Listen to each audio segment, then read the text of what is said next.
مساء الخير على احلى مشاهدين ومشتركين في قناة عالم الاجهزة الكهربائية. والنهارده رجعنا في فيديو جديد وريفيو جديد، والفيديو بتاع النهارده يا جماعة يستاهل المشاهدة. كمل الفيديو ده للاخر هتستفيد جدا.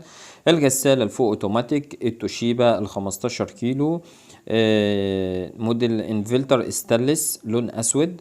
هنتكلم عن مميزاتها ومواصفاتها واسعارها، بس خلينا الاول اشكر كل الناس اللي بتدعمنا في القناة باشتراك او تعليق او لايك، وحابب اشكر كل الناس اللي هي انضمت لينا في القناة جديدة، وبقول للناس اللي لسه اول مرة تشوف فيديو النهاردة انضموا للعائلة بتاعتنا وشرفونا في القناة.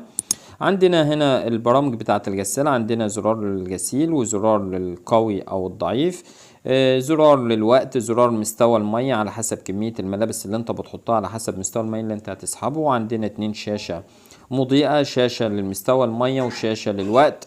عندنا البرامج بتاعتها فيها اكتر من 6 برامج، زرار دوران غسيل سريع العصر، عندنا بطاطين، عندنا حراير، عندنا نوع، عندنا الستارت دوت، وعندنا الاوف والاون. ده بالنسبة للبرامج بتاعتها. الغسالة دي انفلتر، موتورها بيعمل بخاصية الانفلتر، موفرة للطاقة ومنع للاهتزاز والصوت العالي.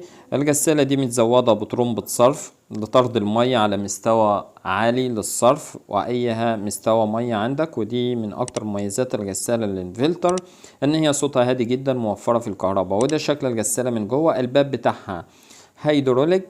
عندنا نظام الدرج، ده درج المسحوق. الغسالة معمولة من خامات القيمة جدا. الغسالة دي فخمة جدا يا جماعة. عندنا الحلة الاستانلس زي ما انتوا شايفين حجمها كبير.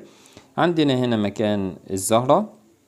عندنا ده الفلتر بتاع الوبرة والشوائب، بيتنضف كل غسلة، بيلم الوبرة والشوائب في الغسالة بالشكل ده، وبتركب بالشكل ده. الغسالة متزودة باتنين رشاش مية علشان ينزل الهدوم تحت. هي 2 مدخل الغسالة، مدخل بارد وساخن، وبيجي وراها كل مشتملاتها. الغسالة دي عاملة 8699 جنيه. وبكده نكون وصلنا لنهاية الفيديو.